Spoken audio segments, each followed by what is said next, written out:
Greetings, respected viewers. I am George from Ireland.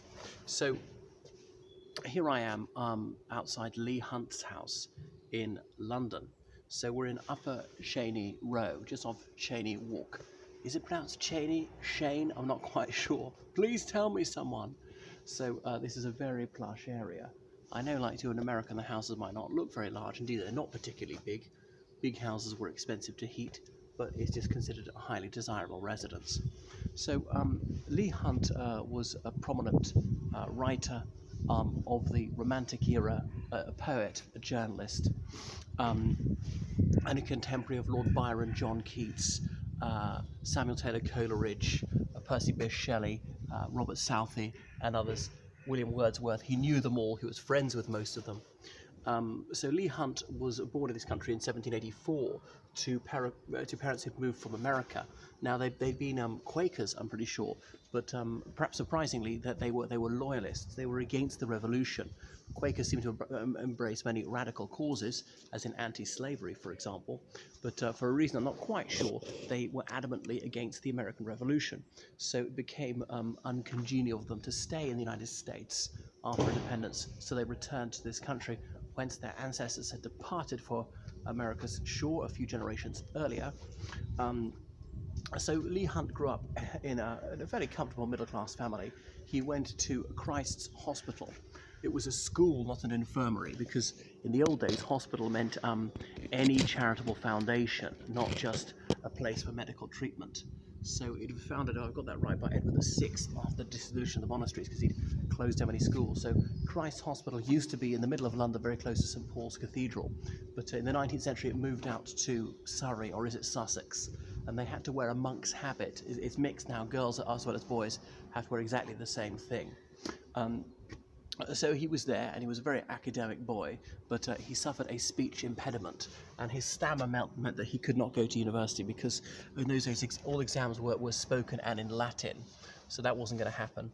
So he moved straight into journalism, and he had some relatives who helped him out in this regard.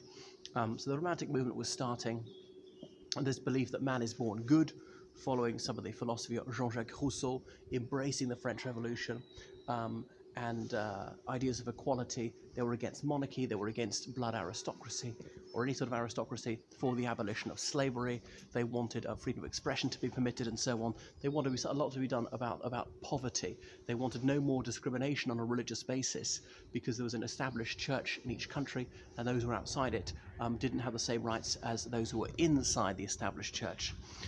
So incidentally, he went to an Anglican school, even though he was a Quaker from his family background. So he wrote for radical publications. Now, in the 1780s, the United Kingdom had very extensive freedom of expression, such as the time of the American Revolution. People could in this country, publicly denounce King George III as Satan, and one of them, Pitt the Elder, the former Prime Minister, saying he would be on the American Revolutionary side if he was there, or it was, I think it's Charles James Fox wearing the uniform of the Continental Army, as in the nascent US Army, and so on. By the 1790s, it's really changed, and they broadened the definition of sedition to as in words or writings designed to turn people against the state.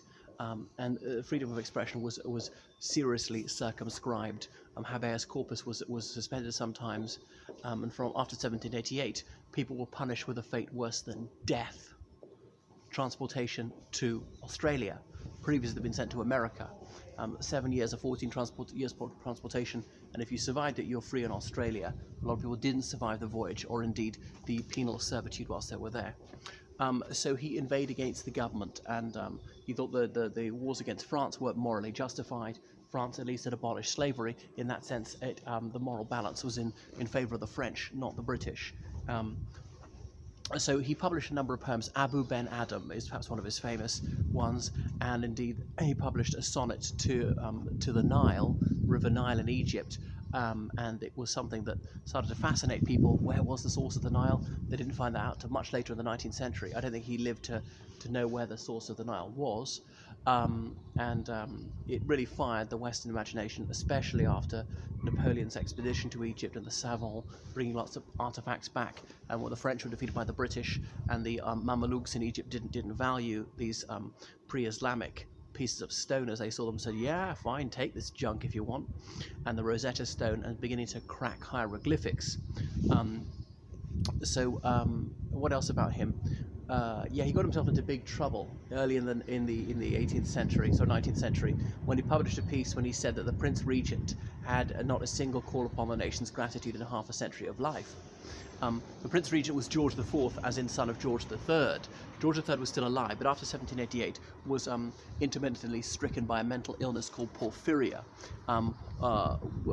Had pressured speech, would start raving for as much as 24 hours, was just inexhaustible, and his mind was befogged.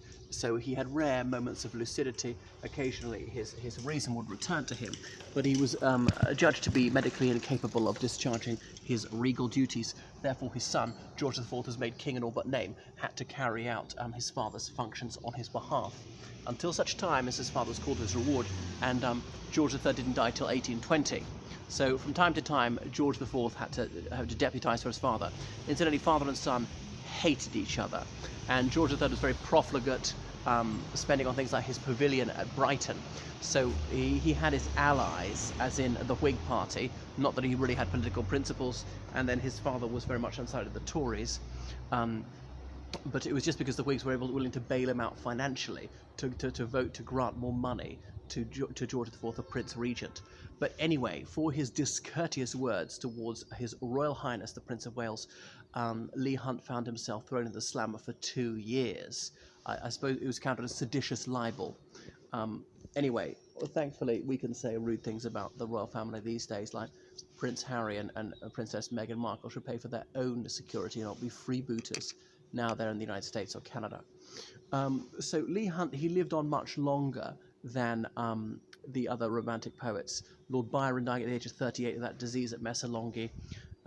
Shelley drowning off the coast of Italy at the age of 29. Keats dying of consumption in Rome at the age of 25.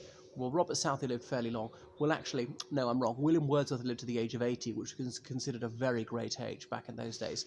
Wordsworth, who retreated into Toryism and high Anglicanism. Leigh Hunt lived on until 1849, lived in Hammersmith for a while. He's not to be confused with Orator Hunt. That's Henry Hunt, known as Orator Hunt, who was a farmer from Sussex who was a famous public speaker advocating radical causes. Leigh Hunt's son was editor of the Daily Telegraph, these days one of the main pro-conservative newspapers, though it wasn't that way in the 1850s when it was founded, just before Leigh Hunt's death. Well, that is just a little bit about Leigh Hunt. Toodaloo.